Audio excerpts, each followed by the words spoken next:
నమస్కారం అండి. నమస్తే మేడం. సార్ నిన్న హోరాహోరీగా జరిగిన ఆర్సీబీ వర్సెస్ ఇంకా ఢిల్లీ ఉమెన్స్ ది గెలిచింది కదా, మీరు ఎలా ఫీల్ అవుతుంది? నేనైతే నాకు చాలా హ్యాపీగా ఫీల్ అయినా. బట్ ఏంటంటే ఆర్సీబీకి నేను డైహార్డ్ ఫ్యాన్ యాక్చువల్గా విరాట్ కోహ్లీకి.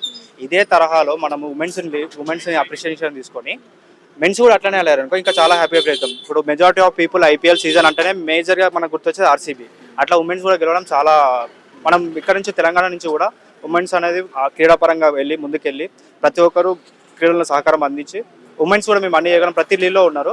ఆర్సీబీ గెలవడం అనేది చాలా ఆనందం. అట్లనే మెన్స్ కూడా కలిసి ఇంకా ఆనందం ఉంటుంది.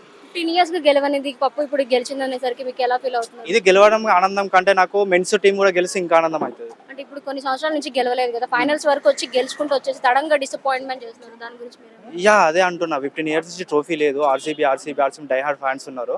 కనీసం అట్లీస్ట్ ఈ ఇయర్ అన్న ఒక కప్పు కొడితే ఈ సాలా నామదే కాకుండా ఆర్సీబీ విన్ కావాలని మనస్ఫూర్తిగా కోరుకుంటున్నాను. అంటే ఇప్పుడు సిఎస్కే కూడా అట్లా వస్తుంది కదా. సిఎస్కే నేను కూడా ధోని ఫ్యాన్ యాక్చువల్గా. బట్ ఏంటంటే ఒక అది ఉంటుంది, ఆర్సీబీకి ఒక్కసారైనా ట్రోఫీ రావాలి, లైఫ్లో ఒక్కసారైనా చూడాలని చెప్పేసి.